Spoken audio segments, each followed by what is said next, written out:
নমস্কার বন্ধুরা, এতে জীবনের আরেকটি ব্লগে আপনাদের সবাইকে স্বাগত জানাই। আশা করছি আপনারা সবাই ভালো আছেন এবং সুস্থ আছেন। আজকে এসে পড়লাম একটি নতুন ব্লগ নিয়ে। জানি অনেক দিন পরে এসেছি, আপনারা প্লিজ আমাকে ক্ষমা করবেন এটা নিয়ে, কারণ আমি সময় পাই না ব্লগ করার। যাই হোক, আজকে রবিবারের সকাল, ওয়েদারটা বেশ আজকে গরমই, বেশ কিছুদিন ধরেই ভীষণ গরম পড়েছে। কালকে অনেক বৃষ্টি হয়েছিল, তাই একটু ভয় ছিল যে আজকে সকালে যাতে বৃষ্টি না পড়ে, কারণ আমি আজকে অনেক সকালে উঠেছি 7টার সময়। একটা কাজ আছে আমার, গিয়ে একজনকে সাজাতে হবে। তাই দেখে এই যে আমার সবকিছু রেডি আছে, আমিও রেডি, অর্ণব রেডি হচ্ছে, কারণ অর্ণবই আমাকে আমার ক্লায়েন্টের বাড়িতে দিয়ে আসবে। তারপর পৌঁছে গেলাম আমার ক্লায়েন্টের বাড়িতে বাই 7:45। এই হলো, গিয়ে আমি এখন আমার ভ্যানিটি খুলে হচ্ছে সব অ্যারেঞ্জ করে রাখবো যাতে মেকআপ করতে ইজি হয়। যেহেতু প্রথম শুরু করেছি, এটা হচ্ছে আমার দ্বিতীয় কাজ, তাই এখনো একটু ভয় লাগে, একটু নার্ভাসনেস লাগে, কিন্তু গিয়ে যখন ক্লায়েন্টের সাথে দেখা হয়েছে, এই দিদিটা এতটাই ভালো, এতটাই মিষ্টি তার ব্যবহার, সব নার্ভাসনেস একদম দূর হয়ে যায়। এত সুন্দর করে আপন ভেবে একদম বিহেভ করে। আগের ক্লায়েন্টের যেদিন বাড়ি গিয়েছিলাম সাজাতে, তখনও আন্টির বিহেভিয়ার ভীষণ ভালো ছিল, কিন্তু সেদিনকার ব্লগ করতে পারিনি, আমার শরীরটা অত ভালো ছিল না। তো এই দিদি হচ্ছে আমার কাছে একদম সিম্পল লুক চেয়েছে। এই দিদিটার কোনো একজন কাজিনের হচ্ছে আশীর্বাদ, তাই এনার নতুন বিয়ে হয়েছে, তাই একটু ভালো করে সাজুগুজু করে যাবে। তো তাই দেখে ইনি আমার উপর পুরো ট্রাস্ট করে বলেছে যে তুমি তোমার মতো করে দাও, জাস্ট যাতে মেকআপটা সিম্পল হয়। তো আমি আমার মতো ভাবেই সবকিছু করে দিচ্ছিলাম। তোমরা যারা জানো না, আজ প্রথমবার দেখছো, তাদেরকে জানিয়ে দিই, হ্যাঁ আমি এটা একটা নতুন কাজ শুরু করেছি। হ্যাঁ, জব এখনো করছি, বাট সাইড বাই সাইড আমি এই কাজটাও শুরু করেছি, যেহেতু আমি সাজগোজের জিনিস এসব নিয়ে ভীষণ প্যাশনেট, ভীষণ ফন্ড অফ। তাই সবাই আমায় বলেছে যে এটা নিয়ে ভাবা উচিত। তারপর আমি শিলিগুড়ির যে টপ মেকআপ আর্টিস্ট তানিয়া সরকার পল, তার কাছেই আমি শিখেছি, ট্রেনিং নিয়েছি, অ্যান্ড তারপর আমি এই কাজ শুরু করেছি। এখন হচ্ছে অল্প অল্প কাজ করছি, নিজেদের লোকের উপরেও কাজ করি, প্র্যাকটিস করি। এখনো অবধি সবাই খুবই ভালো লেগেছে আমার কাজ। তো আপনারাও দেখে বলুন, আজকে এই দিদিকে সাজাচ্ছি, তো একটু দেখে বলুন যে কেমন হয়েছে, কেমন লাগলো আপনার আমার কাজ।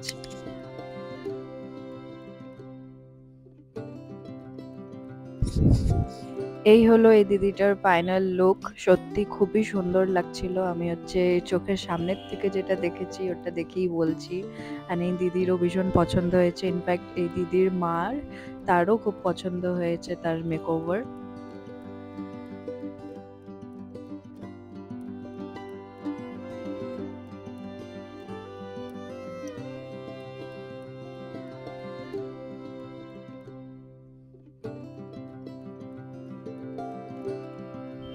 মানে 10টার মধ্যে কাজ শেষ হয়ে যায়, তারপর অর্ণবও চলে আসে আমাকে নিতে। বাইরে জাস্ট গরমটা দেখুন, জাস্ট সহ্য হচ্ছে না, এত বাজে গরম পড়েছে শিলিগুড়িতে।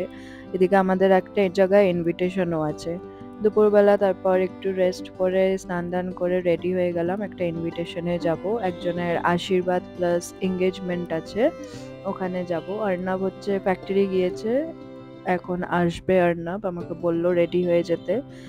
কাপড়গুলো কালকে কেচেছিলাম, এগুলো গুছোতে হবে, এসে গুছিয়ে নেব। অর্ণব চলে আসলো, অর্ণব এবার রেডি হয়ে গেল। আমি আজ পর্যন্ত অর্ণবকে এত ফাস্ট রেডি হতে কখনো দেখিনি, দুজনেরই সেই পরিমাণে খিদে পেয়েছে।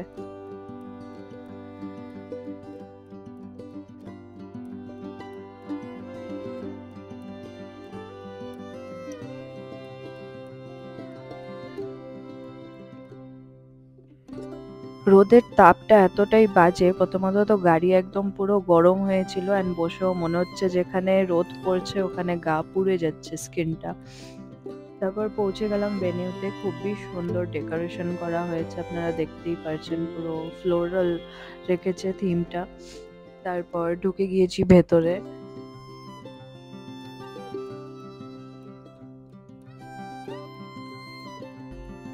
গিয়ে শুনলাম ব্রাইড আর গ্রুম হচ্ছে একটু ফটোশুট করতে গিয়েছে, তাই আমরা ওয়েট না করে খাওয়া শুরু করে দিলাম, কারণ তখন অলরেডি 3:30 বেজে গিয়েছে। অ্যান্ড খাওয়ারগুলো এত ভালো ভালো জিনিস ছিল মেনুতে, আমরা আর ওয়েট করতে পারলাম না। প্রত্যেকটা আইটেমই ভীষণ টেস্টি ছিল।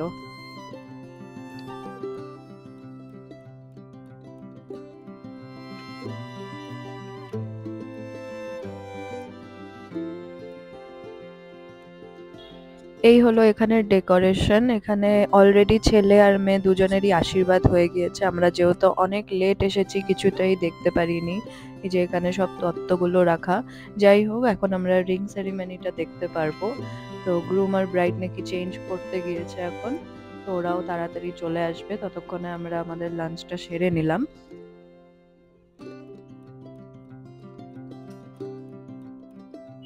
অ্যান্ড এটা হচ্ছে আমার সেকেন্ড টাইম আমি আইসক্রিম খাচ্ছি। এখানে আইসক্রিমটা এত টেস্টি হয়েছে।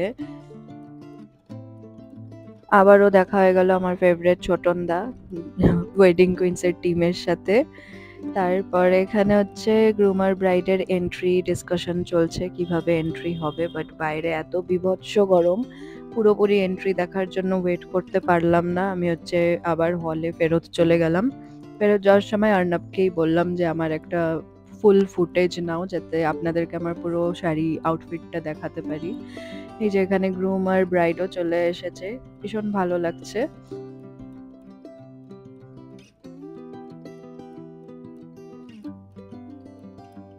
বিয়ের ২ বছর হতে চললো, তাও কেন জানি না এইসব দেখলে আমার এখনো নিজের দিনের কথাগুলো মনে পড়ে। কত তাড়াতাড়ি দিনগুলো চলে গিয়েছে, তখন ফিল করার টাইমই পাইনি, এখন ফিল হয় সবকিছু।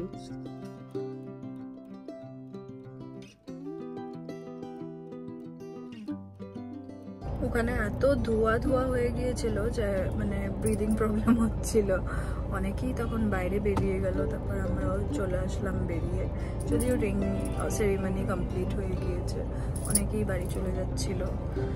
এখন হচ্ছে আমরা এখানে দাঁড়ালাম, আর্নাবের পান খেতে ইচ্ছা হলো, আমাকে জিজ্ঞেস করলো, আমারও ইচ্ছা করলো পান খেতে, তো পান নিতে দাঁড়ালো এখানে। তারপর আমি একটু বসে নিজেকে রেকর্ড করতে করতে দেখলাম আর্ণবও পান নিয়ে চলে আসলো।